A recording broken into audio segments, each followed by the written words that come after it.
समझ में आता है कि मायावती का जो कद था 2007 के बाद 2019 तक, वो लगातार उसके बाद में बेहद कमजोर होता हुआ दिखा, को दरकिनार करेंगे, पार्टी से बाहर करेंगे, तो इसका खामियाजा आपको भुगतना पड़ेगा। अब जो मैं बात कर रहा था कि देखिए आकाश आनंद की जो हम अगर अनुभव की बात करें तो कोई चुनाव में कहीं दिखाई नहीं पड़ते। अब जब उतरे भी है प्रचार प्रसार करने तो सिर्फ 2007 में बहुमत के साथ मायावती ने उत्तर प्रदेश में सरकार बनाई, मुख्यमंत्री मायावती बनी, लेकिन क्या 2027 में यही चेहरा मुख्यमंत्री कुर्सी तक पहुंच पाएगा या उससे पहले लिए गए फैसले ही मायावती को कहीं ना कहीं मुश्किलों में डाल देंगे?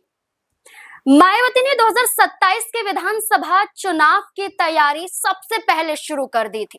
चाहे लखनऊ में रैली का आयोजन हो, जनसभा को संबोधित करना हो या दलित समाज को जोड़ने का कार्य करना हो या अपने प्रभारी नियुक्त करने हो, मायावती ने कई फैसले आनन फानन में सबसे पहले यानी कि समाजवादी पार्टी, भारतीय जनता पार्टी और गठबंधन के दलों से पहले कई बड़े फैसले लिए और ये कहा गया कि मायावती 27 के चुनाव में जुट चुकी है। अब जी जान से कोशिश की जा रही है कि जिस बसपा का जनाधार धीरे धीरे खत्म हो गया था, उस जनाधार को फिर से मजबूत किया जा सके और 2027 के चुनाव में सत्ता में लौटा जा सके। लेकिन क्या मायावती लौट पाएंगी?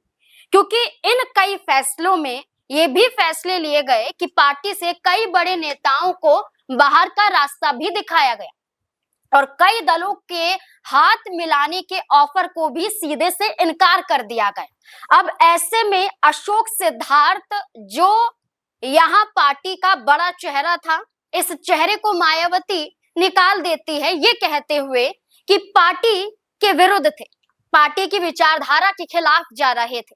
वहीं एक और बड़ा चेहरा जो पूर्व स्वास्थ्य मंत्री का था, अनंत मिश्रा यानी कि अंटू मिश्रा, जो ब्राह्मण समाज से आते हैं, ब्राह्मण चेहरा है, उसे मायावती निकाल देती है और ये कहती हैं कि वो किसी और पार्टी को सहायता पहुंचाने की कोशिश कर रहे थे। अब जब मायावती इस चेहरे को निकाल देती है तो सवालों के घेरों में घिर जाती है। ब्राह्मण समाज द्वारा, खुद पार्टी के नेताओं द्वारा उन पर सवाल दागे जाते हैं तो सफाई मायावती को सोशल मीडिया पर पोस्ट के माध्यम से देनी पड़ती है कि हम सभी वर्गों के साथ हैं और सभी वर्गों के हित की बात करते हैं, क्योंकि हम अंबेडकरवादी हैं, हम कांशी राम के नेतृत्व पर चलते हैं, अंबेडकर की विचारधारा पर चलते हैं। अब मायावती ने खुलकर तो कह दिया कि सबके साथ हैं, लेकिन लिए गए फैसलों में क्या मायावती खुद फंस रही हैं और इसके बाद और क्या असर हो सकता है? तमाम सवाल जुड़ते हैं और जो सवाल है जवाब खंगालने की कोशिश करेंगे। वरिष्ठ सहयोगी अमन जी हमारे साथ मौजूद हैं। सर, एक तरफ जब अयोध्या से अखिलेश यादव पवन पांडे को अपना प्रत्याशी नियुक्त करते हैं तब मायावती खुलकर उन पर आरोप लगाती है कि जिस पीडीएफ पर अखिलेश चलने की बात करते हैं उसमें ही वो ब्राह्मण समाज को जोड़ते हुए नजर आ रहे हैं, यानी कि वो पिछड़ों के बारे में सोच ही नहीं रहे बल्कि उन्हें ब्राह्मण वर्ग को जोड़ने की जरूरत पड़ गई है। लेकिन अब मायावती के ये फैसले क्या बताते हैं? क्या उनमें भी ये डर है कि कहीं एक समाज आपको नुकसान न पहुंचा दे? देखिए, बिल्कुल मायावती लगातार ऐसा लग रहा था कि अपने आप को मजबूत करने की तरफ जा रही हैं, उत्तर प्रदेश में एक बार फिर अपना पुराना रुतबा वो हासिल करना चाहती है। इसीलिए आप देखेंगे आनंद फानन में कई रैलियां भी हुई, तमाम तरह की बैठक भी होती हुई दिखाई पड़ी। लेकिन अब अगर पूरे माहौल को देखें तो ऐसा लगता है कि क्या मायावती बहुत संजीदा है, क्योंकि तमाम बड़े चेहरे या तो उनके पास से चले गए या फिर उन्होंने पार्टी से उनको अलग कर दिया। तो क्या अगर बड़े चेहरे पार्टी से अलग हो जाएंगे तो क्या मायावती अपनी मजबूती कायम रख पाएंगी? अगर हम 2019 का उदाहरण है तो वहां पर जब अखिलेश यादव के साथ में वो गठबंधन में जाती है, गठबंधन में जाकर चुनाव लड़ती है और चुनाव के जब परिणाम सामने आते हैं तो मायावती को तकरीबन 10 लोकसभा सीटें मिलती हैं और सपा को 5 लोकसभा सीटें मिलती है। लेकिन आप देखिए उसके बाद में वो क्या कहती है कि भाई सपा के साथ जाने के बाद हमारा जो वोट है, जो जनाधार है वो घट जाता है, इसलिए हम सपा के साथ रहना नहीं चाहते और गठबंधन अलग कर लेते। लेकिन 2022 में जब विधानसभा के चुनाव होते हैं, अपने दम पर चुनाव लड़ने की बात करती हैं तो महज 1 या 2 विधानसभा उनकी आती है, विधानसभा सीटें आती है। तो ये समझ में आता है कि मायावती का जो कद था 2007 के बाद 2019 तक, वो लगातार उसके बाद में बेहद कमजोर होता हुआ दिखाई पड़ा है। और 2022 में उमा शंकर जो एक बलिया से उनकी उनके विधायक बने जिनका हाल ही में निधन भी हो गया, उनके अलावा कोई दूसरा चेहरा आपको दिखाई नहीं पड़ता।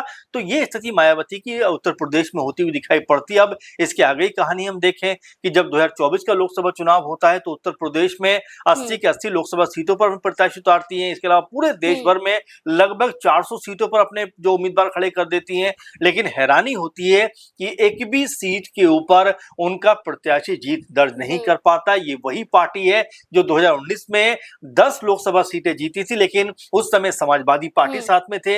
लेकिन 24 आते आते एकला चलो की राह पर चलने की बात करते हुए मायावती ने जिस तरह के कदम उठाए और जिस तरह के फैसले किए, उससे पार्टी का बंटाधार होता हुआ दिखाई पड़ा। अच्छा सर, ये कहें कि मायावती का गुरूर नजर आ रहा है, क्योंकि ये गुरूर बीजेपी का बांकीपुर में देखने को मिला था और खुद बीजेपी के नेताओं और एनडीए के दलों द्वारा ये कहा गया था कि तालमेल नहीं था और अति आत्मविश्वास देखा गया था कि हम यहाँ किसी जानवर को भी उतारेंगे तो चुनाव जीत जाएंगे। तो क्या यहाँ मायावती का गुरूर दिखाई दे? मायावती को लेकर ये बात कही जाती है कि मायावती फिलहाल जीत नहीं पा रहे हैं, ये सत्य है। लेकिन मायावती की भूमिका किसी को हराने में और किसी को जिताने में लगातार दिखाई पड़ रही, इसीलिए तमाम तरह के नाम उनकी पार्टी को दिए जाते हैं। लेकिन आप देखेंगे उत्तर प्रदेश में अगर मायावती अपना पुराना रुतबा हासिल करना चाहती हैं तो कम से कम उनको अब एक मजबूत तरीके से संगठन को बनाना पड़ेगा, मजबूत तरीके से पार्टी को रीस्टैब्लिश करना पड़ेगा। और क्या यहाँ से सपा के साथ में वो जाते हुए दिखाई पड़ सकते हैं, क्योंकि समाजवादी पार्टी की तरफ से भी लगातार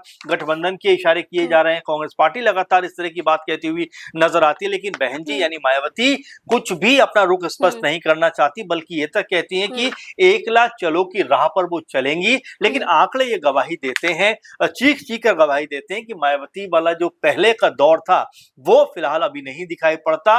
और जो मायावती फैसले कर रहे हैं, चूंकि अनंत मिश्रा का जिक्र आप कर रहे हैं कि जो स्वास्थ्य मंत्री भी रहे हैं बसपा सरकार में, अगर उन जैसे नेता को जो है मायावती निकाल देंगी, सिद्धार्थ को निकाल दिया जो आकाश के ससुर भी हैं, तो ऐसे में पार्टी के अंदर खाने में ही तमाम तरह की जो बातें हैं वो निकलकर सामने आती है कि अच्छा सर, अशोक सिद्धार्थ जैसा कि आपने भी कहा और वाकई रिश्ता है कि वो ससुर हैं यहाँ पर आकाश आनंद के। लेकिन आकाश आनंद को बड़ी जिम्मेदारी उत्तर प्रदेश में दी जाती है, एक मुख्य चेहरा बनाकर जनसभा को संबोधित वो करते हुए नजर आते हैं। तो क्या लगता है कि 2027 के इस विधानसभा चुनाव में आकाश आनंद बसपा का कोई बड़ा चेहरा हो सकता है? देखिए नाज़रीन, पहले भी हमने देखा है कि उनको मुख्य चेहरा बनाया गया था, लेकिन कुछ दिनों के बाद उनको फिर बैठा भी दिया गया।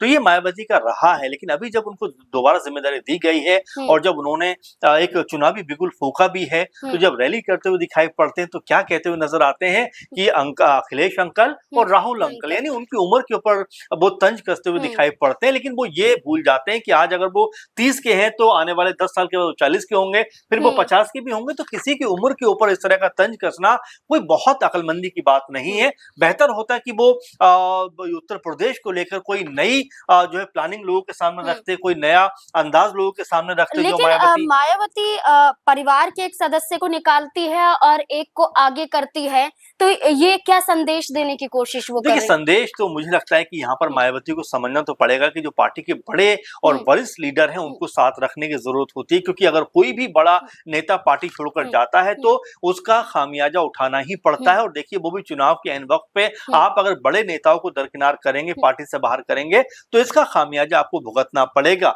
अब जो मैं बात कर रहा था कि देखिए आकाश आनंद की जो हम अगर अनुभव की बात करें तो कोई चुनाव में कहीं दिखाई नहीं पड़ते। अब जब उतरे भी है प्रचार प्रसार करने तो सिर्फ जो भाषण देने से काम नहीं चलता। मुझे याद है कि उन्होंने चंद्रशेखर आजाद रावण को लेकर तमाम तरह की टिप्पणियां की थी कि मैं नहीं जानता वो कौन है, अभी तक पंचायत लेवल का चुनाव जीते नहीं है। लेकिन वही चंद्रशेखर आजाद नगीना में जब चुनाव लड़ने जाते हैं तो तकरीबन 2 लाख के अंतर से चुनाव जीतते हैं। और वहीं अगर मायावती को देखा जाए, बीएसपी को देखा जाए, तो बीएसपी पार्टी अपने 400 बल्कि उम्मीदवार उतारती है और 400 में से एक भी उम्मीदवार जीत नहीं पाता। तो सिर्फ बड़बोले बयान देने से काम नहीं चलता। अखिलेश और राहुल गांधी की उम्र पर जो है तंज कसने से काम नहीं चलता। आपको ये बताना पड़ेगा कि आपकी प्लानिंग क्या है और आपने अभी तक क्या कुछ किया है, क्योंकि करने के स्तर पर भी और प्लानिंग के स्तर पर भी आकाश आनंद में वो बात नजर नहीं आती जो कहीं ना कहीं जो दलित युवा है खासकर उनको कनेक्ट करते हुए दिखाई पड़े। क्योंकि जो चंद्रशेखर आजाद है उनको आप देखेंगे कि जो दलित युवा है खासकर वो उनसे बहुत जल्दी कनेक्ट हो जाते हैं, क्योंकि वो लगातार जमीनी स्तर पर काम करते हैं और इसका फायदा उनको मिल रहा है न सिर्फ उत्तर प्रदेश में बल्कि कि मध्य प्रदेश की दतिया जैसी सीट पर उनके प्रत्याशी को 22-23 हजार वोट आने का मतलब है कि अब उनकी जो पैठ है वो बढ़ती हुई दिखाई पड़ रही है। बिल्कुल जो बीएसपी जिस जनाधार के साथ जीत का दावा करती है वही बिखरता हुआ नजर आता है। वो और दलों का सहारा लेता हुआ दिखाई देता है। जैसा कि सर ने कहा कि चंद्रशेखर आजाद मध्य प्रदेश की दतिया सीट पर इनकी पार्टी ने तीसरा विकल्प होने के नाते एक अच्छा खासा प्रभाव छोड़ा, एक मजबूत चेहरा दामोदर यादव साबित हुए। बिल्कुल अब मायावती को अपनी रणनीति पर विचार करना पड़ेगा, क्योंकि अगर वो ऐसे ही पार्टी से नेताओं को निकालती रही तो ऐसा ना हो कि पार्टी ही आप पर विश्वास करना बंद कर दे। अब देखना होगा कि 27 के विधानसभा चुनाव से पहले और क्या फैसले बसपा द्वारा लिए जाते हैं, बसपा सुप्रीमो मायावती द्वारा लिए जाते हैं। लेकिन जो फैसला अभी मायावती ने लिया और इसके बाद सफाई पेश करती हैं कि 2007 में जैसा सम्मान मिला था वैसा ही सम्मान मिलेगा, घबराने की जरूरत नहीं है। हमारा कार्य सबके हित के लिए है, ना कि किसी एक वर्ग के लिए। अब ऐसे में आपको क्या लगता है मायावती के इस रुख को लेकर? अपनी राय कमेंट सेक्शन में जरूर दें। धन्यवाद।